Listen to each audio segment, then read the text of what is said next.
საშინაო სკოლის გაკვეთილებს წარმოგიდგენთ კომპანია სილქნედი.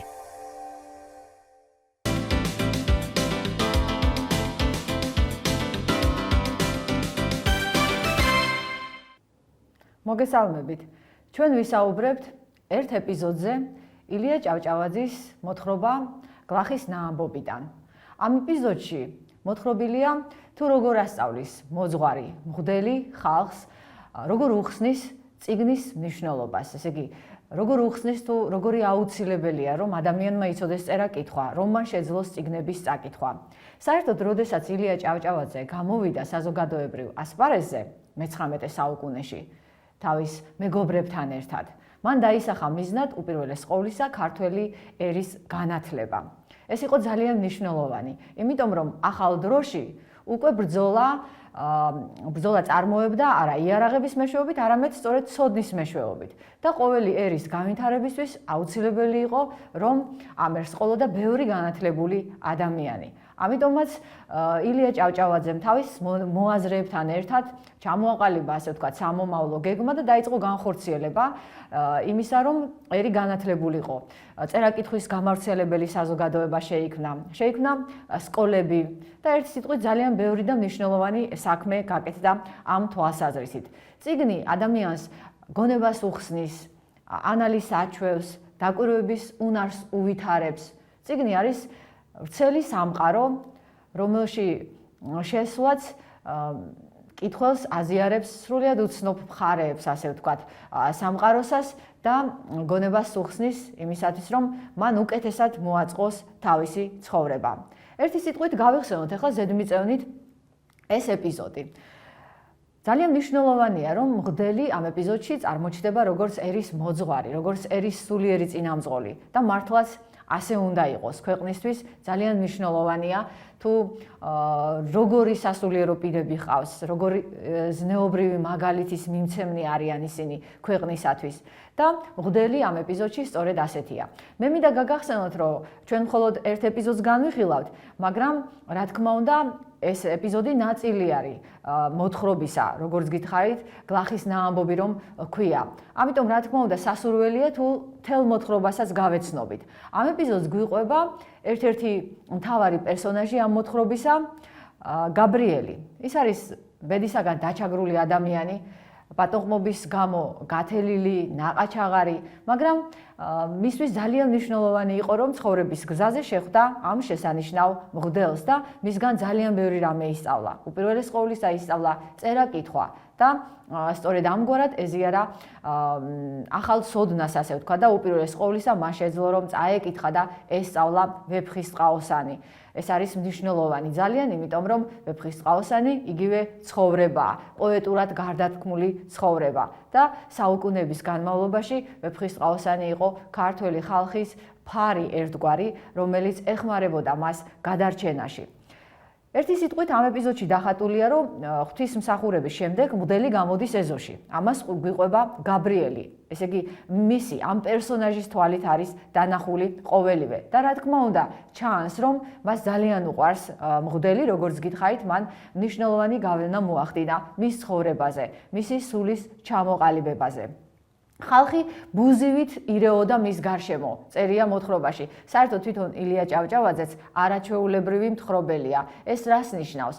რომ იმგვარად მოგვითხრობს, რომ მკითხველის დაძაბულობა სულ მუდმივად დაძაბულია ერთ სიტყვით. მკითხველი სულ მოლოდინშია, თუ რა მოხდა, რომელ ამბავს რომელი ამბავი მოყვება, როგორ განვითარდება მოვლენები. არაჩვეულებრივად ხატავს თვითონ პერსონაჟებს, მათ გარეგნობას, მათ შინაგან სამყაროს, ისე რომ, როდესაც წავიკითხავთ ილია ჭავჭავაძის ამ მოთხრობას თუ სხვა მოთხრობებს, მისი პერსონაჟები გვამახსოვრდებიან და ყოველთვის წარმოგვიდგებიან თვალწინ ცოცხლად. ხალხი ბუზივით ეხვეოდაო, რა თქმა უნდა, ამით იმას მიანიშნებს მწერალი, რომ ყველა ინტერესდებოდა მისი პიროვნებით, სურდათ მასთან გასაუბრება, თავიანთი დარდისა და ჭირის გაზიარება. ამიტომაც მღვდელის დაუზარებლად ელაპარაკება ყველას, ზოგს ეხუმრება კიდევაც და ამიტომაც არის რომ გაისმის მის გარშემო ხანდახან გულიანი ხარხარიც. ზოგი კიდევ სულგანაბული შესცქეროდა. თითქოს დაჯერებულია იმის პირიდან ოქრო გადმოვარდებაო. აი ასეთი ადამიანებიც იყვნენ და რა თქმა უნდა, ეს ძალიან მნიშვნელოვანია, რომ სასულიერო პირის მიმართ სწორედ ამგვარია დამოკიდებულება, იმიტომ რომ ადამიანებს ჯერათ, რომ ის აუცილებლად სიბრძნეს იტყვის, იმგვარ რამეს იტყვის, რაც მათ გამოადგებათ ცხოვრებაში. ბევრი სიკეთე უნდა დაეთესოს კაცს, რომელსაც ეგრე სიყვარულით გარს არტყია ხალხიო, ამბობს გაბრიელი. და რა თქმა უნდა, ეს ილიას თვალსაზრისია, რომ როდესაც სიკეთეს თესავს ადამიანი ბევრ სიკეთესთანაც, მას რა თქმა უნდა, ბევრი გულშემატკივარი უჩნდება, ბევრი მადლიერი უჩნდება და სწორედ ასეთი არის ამ მოთხრობის მღვდელიც. მას ეტყობა ბევრჯერ გაუწვდია ხელი დაჩაგრულისათვის და უნუგეშოსთვის ნუგეში მიუცია, დაცემული ფეხზე წამოუყენებია და თვითონ გაბრიელიც ისე შესქერის მას, როგორც მწყურვალი, ასე წერია პირდაპირ, რომ წყალი რომ მოსწყურდება კაცს, ისე მომწყურდა იმისი სიტყვების გაგებაო. ესე იგი, ადამიანს სჭირდება როგორც მატერიალური საზრდო, ხორციელი არსებობისთვის, ასევე სჭირდება სულიერი საზრდო და ხანდახან სულიერი საზრდო უფრო მნიშვნელოვანიც კია. როგორც სახარებაში ეუბნება, როგორც სახარებაში ამბობს ქრისტე, რომ არა პურითა ხოლო ცხონდების კაცი, არამედ ყოველთა სიტყვითა, რომელი გამოვალს პირისაგან ღვთისა. ეს რას ნიშნავს, რომ მხოლოდ ხორციელი საზრდო არ კმარა არსებობისათვის. საჭიროა ღვთის პირისაგან გამომავალი სიტყვები, ეს ნიშნავს საღვთისმეტყველო წიგნების კითხვას, უპირველეს ყოვლისა სახარების კითხვას და რა თქმა უნდა იმ წიგნების კითხვას, რომლებიც სწორედაც რომ სულიერ საზრდოდ ექცევიან ადამიანებს და მღვდლის სიტყვები, რა თქმა უნდა, ამგვარი სულიერი საზრდო არის ყველასთვის და მათ შორის გაბრიელისთვის. მაგრამ აქ მნიშვნელოვანი არის ერთი რამ, რომ მღვდელი ერთ პატარა ბიჭს მოიხმობს და ეკითხება, რატომ არ დადის მის გაკვეთილებზე. მღვდელი წერა-კითხვას ასწავლის ბავშვებს.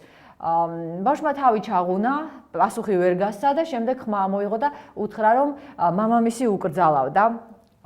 რა თქმა უნდა, მღვდელს ძალიან ეწყინა, შეშფოთდა ამგვარ პასუხზე და გადაწყვიტა, რომ პატარა ბიჭის მამას დაალაპარაკებოდა. ამ ბიჭის მამა პეტრე არის გლეხი, რომელიც დილიდან საღამომდე შრომობს. მას ეტყობა, რომ არის ძალიან გონება გახსნილი, ამიტომაც ლაპარაკი აქვს ძალიან ხატოვანი, მეტყველი, ანდაზებს მოიხმობს საუბრისას.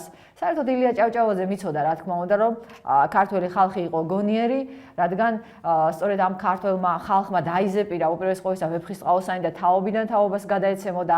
ამ ხალხმა შექმნა არაჩვეულებრივი ანდაზები და ამ ხალხმა შექმნა არაჩვეულებრივი ფოლკლორი. მაგრამ ილია მიცოდა, რომ საჭირო იყო წერა-კითხვაც, ასე თქვა, წერა-კითხვის შესწავლა და არა მხოლოდ ზეპირი გზით გადაცემა ცოდნისა, არამედ უკვე წერილობით. და ერთ სიტყვით ძალიან საინტერესოა ამ პეტრესთან მღვდლის საუბარი.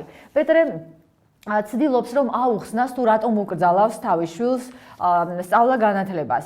ის ამბობს, რომ საერთოდ ჩვენთვის მთავარია, რომ დავამუშავოთ მიწა, მივიღოთ საზრდო და ამას ძალიან ლამაზად გადმოსცემს თავის დამოკიდებულებას მიწის მიმართ. დღედაღამ ოფლი უნდა წუროთ და პური ისევ ჭამოთ. ღმერთს ეგრე უბრძანებია, ოფლითა თქვენითა მოიპოვეთ პური თქვენიო. და წიგნი რა ჩვენი საქმეა? დედამიწა არის ჩვენი წიგნიო. ვენაცვალე იმის მადლს, როცა დედამიწას მწვანე ხავერდივით ჯეჯილი გადაეკვრება, ის არის მისი ყდაო. აი წარმოიდგინეთ, უბრალო გლეხი კაცია, მაგრამ როგორ ლამაზად წარმოაჩენს სამყაროს მშვენიერებას, მას დედამიწა წარმოუდგება თვითონ წიგნად და მართლაც სწორი მსჯელობაა და კარგი მსჯელობაა და ეს ილიამაც იცოდა, რა თქმა უნდა და მისმა პერსონაჟმა, ამ მღვდელმაც, რომ ცხოვრებაც ძალიან დიდი წიგნია. თუმცა ილია ფიქრობდა, რომ ადამიანმა ცხოვრებისეული გამოცდილება და წიგნიერი გამოცდილება ერთმანეთს უნდა შეუსაბამოს და შეუხამოს. ოთარ ანთქვრივის თავარი პერსონაჟი გიორგი არის ძალიან ჭკვიანი ადამიანი და სწორედ ცხოვრებისეული გამოცდილებით აქვს მას შეძენილი ცოდნა. და სწორედ მასზე როდესაც ფიქრობს თავარი პერსონაჟი ერთ-ერთი არჩილი, ის ასეთ დასკვნას აკეთებს, რომ არც უწიგნობა ვარ გადა, არც მარტო წიგნებიდან გამოხედვა. უწიგნო თვალთა ხედვისის არის მოკლე, მაგრამ მარტო წიგნებითაც შორს ვერ წავა ადამიანი. ერთი სიტყვით ამ პეტრემ, როგორც გითხარით, ძალიან კარგად იცის ცხოვრებისეული წიგნი. მას აქვს ამისი გამოცდილება. ის ამბობს, რომ დედამიწა მართლაც მათთვის დედა არის, რადგან იგი აძლევს გლეხკაცებს სწორედ საზრდოს და ჩვენთვის მთავარი არის შრომა, გამუდმებული შრომა და კუჭის გაძღობაო. მღვდელი ეთანხმება პეტრეს ასეთ მსჯელობას მან იცის, რომ რა თქმა უნდა მთავარი მართლაც არის შრომა, მაგრამ ეს იმას არ ნიშნავს, რომ ადამიანმა წერა-კითხვის სწავლაზე უარი თქვას. ჩვენი ბედი დედამიწის გულში წერიაო, ამბობს პეტრე და ჩვენ თითქოს ჩვენს ბედს დავეძებს, როდესაც ვხნავთ, ვთესავთ. მოდელი ცდილობს, რომ საუბარში, აი ამ დიალოგში, დიალოგის გზით საუბრით მიიყვანოს პეტრე ერთ ჭეშმარიტებამდე, რომ ბავშვს არ აუკრძალოს წერა-კითხვის შესწავლა, პირიქით ესე იგი, უნდა დარწმუნდეს, რომ ეს აუცილებელია იმისთვის, რომ ადამიანებმა, გლეხებმა ცხოვრება გაიუმჯობესონ. და მისი მსჯელობა არის ძალიან საინტერესო. ის ეუბნება, რომ არ გცოდნოდა, რომ ცეცხლში რკინა რბილდება, რომ არ გცოდნოდა, როგორ უნდა გამოკვეთოთ სული, ბარი, ეჩო და სხვა იარაღები. შენ ხო ვერ შეძლებდი მიწის დამუშავებას და მოსავლის მოყვანას. ესე იგი, აქცენტს აკეთებს მღვდელი საუბარში სწორედ ამ სიტყვებზე, რომ არ გცოდნოდა და პეტრეც ეუბნება, რომ კი, აუცილებელი იყო ყოველივე ამის ცოდნა. და მღვდელი ჩაეკითხება, კი, მაგრამ საიდან გაქვს შენ ეს ცოდნა? და პეტრე უპასუხებს, რომ მამა პაპისგან გადმოესა ტრადიციულად. და ეს ძალიან მნიშვნელოვანია, რომ პეტრე ამბობს ასეთ სიტყვებს, რომ მე თვალი მქონია, მინახავს, ყური მქონია, მსმენია, გულის ყური მქონია, მივხვედრი ვალ, ხსოვნა მქონია, გონებას ჩამჩენია. ესე იგი, ის რა თქმა უნდა არის ძალიან ჭკვიანი ადამიანი, რადგან აი ამ თვალებს, გონებას, ყოველივეს იყენებს იმისათვის, რომ გარკვეული ცხოვრებისეული ცოდნა დააგროვოს.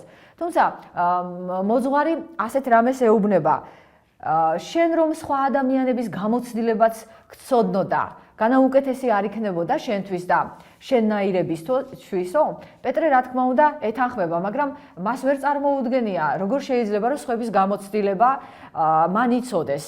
რანაირად შეიძლება ეს მოხერხდეს და მაშინ მოძღვარი უხსნის, რომ ასეთია სწორედ წიგნი, რომ წიგნში არის დაგროვილი სხვა ადამიანების გამოცდილება და წიგნის გზით გადაეცემა ერთი ადამიანის გამოცდილება მეორეს. მოძღვარი ასე ეუბნება, მე რომ გაჩვენო იმისთან რა, მთელი ქვეყნის ოსტატობა, ჭკვიანი კაცების ნააცადი ცოდნა თუ მონდომება, სულ მუდამ ხელთ გქონდეს. ერთი სიტყვით, რომელ ჭკვიან კაცთანაც გინდა შორიდანვე დაგალაპარაკო, განა ასეთ რამეზე უარს იტყოდიო.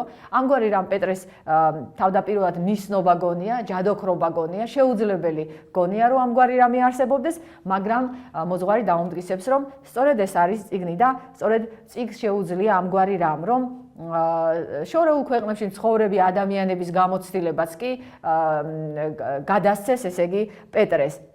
და პეტრე დარწმუნდა მღვდლის მსჯელობის სისტორეში, დარწმუნდა იმაში, რომ აუცილებელი იყო სწავლა განათლება და მღვდელს ძალიან დიდი მადლობა გადაუხადა, დაილოსა შენი ენის პირწყლიანობა. ესე იგი, მღვდელმა თავისი პირწყლიანობა რას ნიშნავს? ჭევრმეტყველებას ნიშნავს, ხომ? ლამაზად, კარგად, აზრიანად, დამარწმუნებლად, დამაჯერებლად საუბარს ნიშნავს. მღვდელს რომ პირდაპირ თქვა, ასე ვთქვათ, პირდაპირ ესაუბრა წიგნის წერა-კითხვის ცოდნის აუცილებლობაზე, შეიძლება ვერ მიეღწია საწადლისათვის და ვერ დაეჯერებინა პეტრე, მაგრამ აი ამგვარი მსჯელობით ის მიიყვანა სწორ დასკვნამდე და პეტრეც დაეთანხმა მას და გადაწყვიტა, რომ შვილი გასაწვრთნელად მიებარებინა მღვდლისათვის. თავდაპირველად თუ ამბობდა ის ანდაზას მოიშველიებდა, რომ არა შეჯდა მწყერი ხესა, არა იყო გვარი მისიო, თითქოს რა ჩვენი საქმეა, წიგნიო, აი შემდეგ უკვე თქვა, რატომაც არ უნდა შეჯდეს მწყერი ხეს, ესე იგი ადამიანმა ყოველთვის უნდა გააკეთოს ის,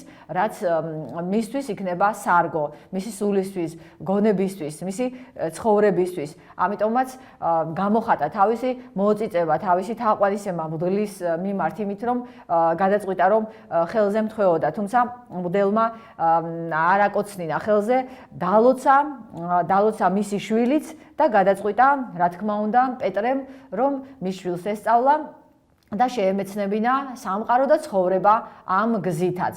ამ მოთხრობაში ბევრი კიდევ კარგი ანდაზა არის გამოყენებული, რომლებსაც წარმოთქვამენ ადამიანები და რა თქმა უნდა ილია ჭავჭავაძემ კარგად იცოდა, ზემოთაც აღნიშნეთ, რომ ხალხი იყო ბრძენი და რომ ხალხის მიერ შექმნილი ძალიან ძვირფასი საგანძური არსებობდა ამ ფოლკლორის სახით, ამ ანდაზების სახით, რომელსაც თვითონაც და სხვა მწერლებიც, ასე ვთქვათ, ეწაფებოდნენ და იყენებდნენ თავიანთ წერლობაში, მაგრამ თავარი იყო ის, რომ ამ გლეხკაცობას ესწავლა და განათლება გამოეყენებინა როგორც საკუთარი ცხოვრების გაასაუმჯობესებლად, ასევე ქვეყნის საკეთილდღეოდაც. რა თქმა უნდა, ძალიან მნიშვნელოვანი არის წიგნების კითხვა, რაც უფრო მეწიგს წაიკითხავს ადამიანი, მით უფრო გაიზრდება სულიერად და მით უფრო იოლად მოიკიდებს ფეხს ცხოვრებაში და მით უფრო ბევრ სასიკეთო საქმეს გააკეთებს. გმადლობთ ყურადღებისათვის.